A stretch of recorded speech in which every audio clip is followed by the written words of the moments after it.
and Fernandez. All right. Can everybody hear me okay? Yeah. Welcome. It's so good to see all of you. Obviously, I'd prefer to see you in person, but since I can't, virtual hug to everyone. So I picked the subject, it was more like it picked me, called Dying to Live. So these are the type of subjects or conversations I enjoy having over my morning cup of coffee. However, I find very few friends who are willing to engage in topics with such depth at sunrise. I was once told to shut to blah, blah, blah up when at 6 a.m. I asked a camping buddy, "Why do you think we're all on this plane of existence?" And he just looked at me and shook his head and went back into his tent. So as I wrote this download, I became curious about some of the sayings in the English language, like such as, "I would die to have this," or "I would die to have that," or "I'm dying to do this or that." So dying to live means excited and eager to be alive. But our thinking mind struggles even with that word. We become uncomfortable with the contrasts of life and death. So time for a little humor. You've probably all heard this. It's, let's see, it says here, oh, yes, here we go. Why do they put fences around graveyards? Because people are dying to get in. Anyway, moving on. Talking about death is something I've always felt comfortable with. I suppose it's because I grew up in an environment where the energy around it was the same, whether it was birth or death or even a wedding, everything was celebrated. And also having worked with clients over the years doing past life regressions and even experiencing my own has led me personally to believe that death is just not final. We just take on different forms in order to have different experiences. Now, I know I've shared this story before, but when my favorite grandmother died, I was allowed to sit with all the adults around her coffin, which was open, and we all told stories about her life. Those who had passed on were still missed, but the stories told made it seem as though they had never left. And this is why I believe that we all need to make our own stories. Don't wait. Make your own stories. As many as you can. So, what stories do you want to be told about you? Just think about that for a moment. What would you like people to say? So, our thinking mind might lead us to believe that we have to accomplish things that are seen as worthwhile to the rest of humanity. You know, like what actions can you take in your life to have a positive effect on others? But immediately our thinking mind goes to, oh, wow, I didn't do this or that, or write the book, or I wasn't out there on Facebook. But the things that are worth sharing, the things that I believe I have come to realize on my life's journey are the little things that we do every day. Those are the things that hold true power.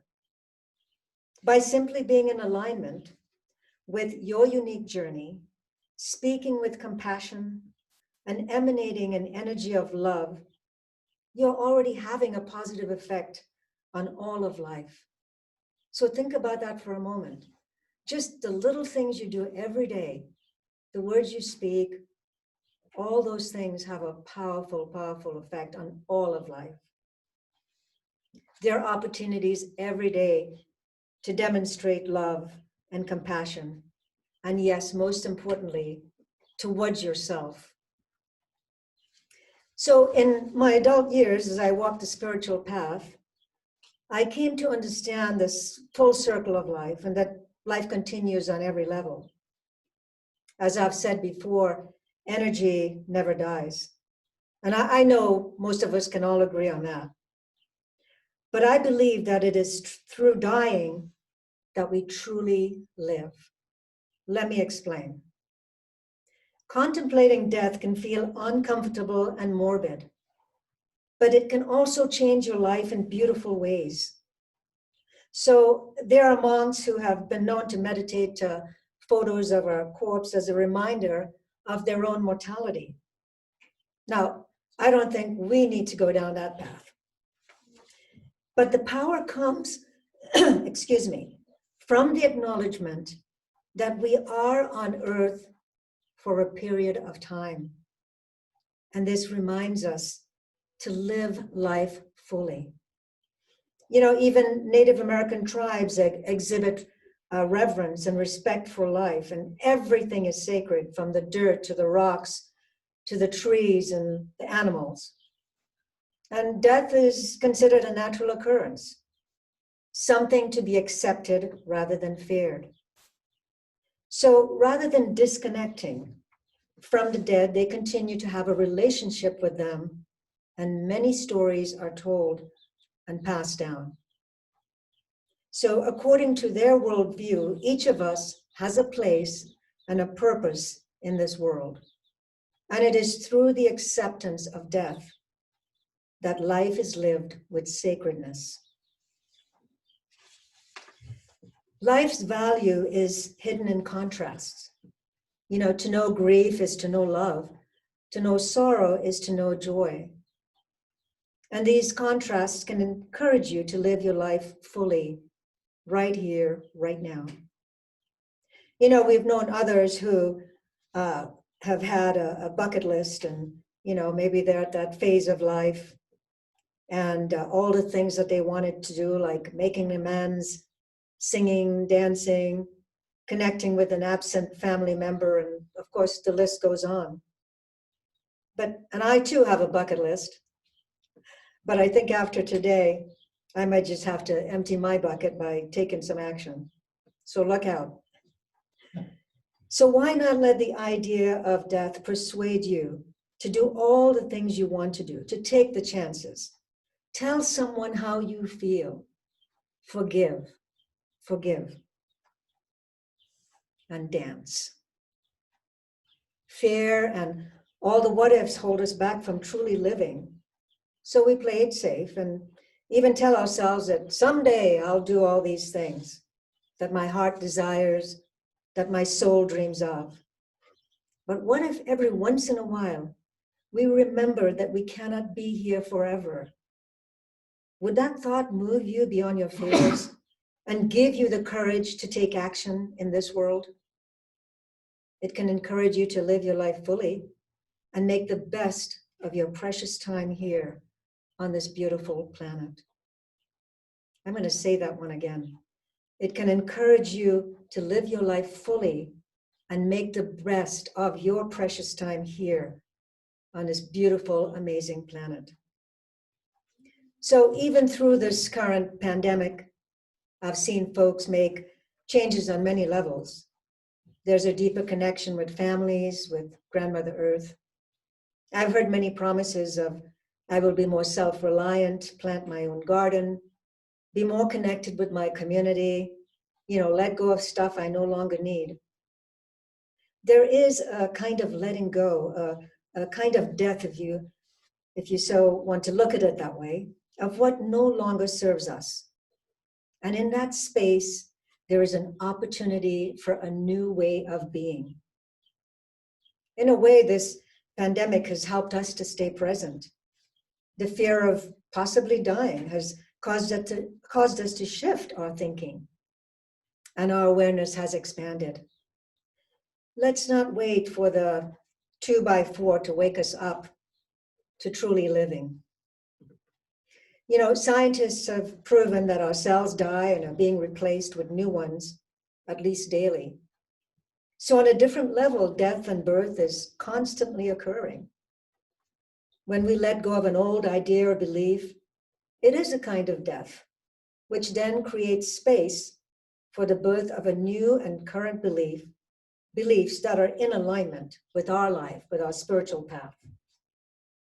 We also know that our beliefs and thoughts create our reality and influence our health and our happiness, which means that we all have the opportunity, at least on a daily basis, to create a life of wellness and joy. And this happens because the idea of letting go and allowing old beliefs to die gives us the opportunity daily to live life fully. You know, it's that space in between death and birth that we have the opportunity to create and live the life we desire.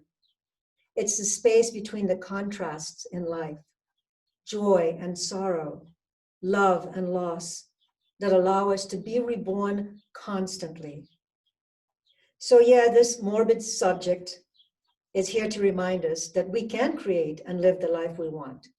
We can take chances, move beyond our fears, and live life like it is the most precious gift you have been given, because it is.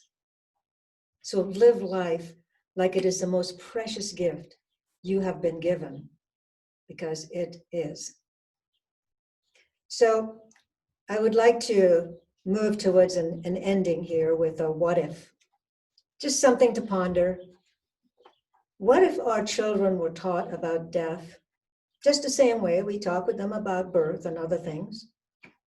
Is it then possible they might make different choices in their lives? Could they discover the importance of connecting with life and themselves on a deeper level and allow that to be their guiding light? Could they possibly grow up living life fully, living their dreams, knowing that life is precious? Well, just some food for thought. Thank you. I'm going to go into a short meditation. So if you would all just close your eyes, open your eyes, however you meditate, and just take a few deep breaths. And just remember, as you breathe, you hear it all the time from all of us, that deep breath is so important. It is the life force moving through you. It's what keeps us alive. So as you take that deep breath, be in gratitude that you can. And as you breathe out, be in gratitude that you can release with that breath any tension, any negative energy, anything that you wish to release. All you have to do is send that intention of, as I breathe in, I am breathing in a life force that is calm and relaxing and positive. And as I breathe out, I am breathing out tension. I am letting go of old beliefs, old energy that I no longer need. So let that process of breathing begin to fill you with calm, relaxation, and with positive energy. So as you relax, as you allow your body to relax, as you allow your mind to become still, and just remember that if thoughts come in and out of your mind, that's okay. You don't have to resist. Just notice them for what they are. And just go back to that breath. And now this time, as you follow that breath within your body, allow it to take your attention down to your heart center. And from that place, imagine, visualize that energy from your heart center is spreading all through your body, so that all the energy centers in your body are now connected. They now become one. Everything is in balance. Everything is in harmony. Maybe you see it as a color, maybe you just feel it. Whatever it is, just notice that as you focus on your heart center from that place of deep love, that you can now guide that energy all through your body, balancing all the energy centers in your body. Now, in that quiet space and feeling balanced and feeling relaxed, allow whatever message you need to hear to come in. Don't think about it, don't process it, don't push it away. whatever message you need to hear, whether this is for yourself or for the planet we live on. Let that message come in, because it is from this deep place of inner love and depth, from our spirit, from our soul. It's from that place that we should take action in the world, not from our thinking mind. So go as deep as you can into that heart center. And as everything becomes balanced within you, recognize the connection that you have with spirit, with soul, with source, with God, whatever you call it. And as you live your life fully in each and every moment,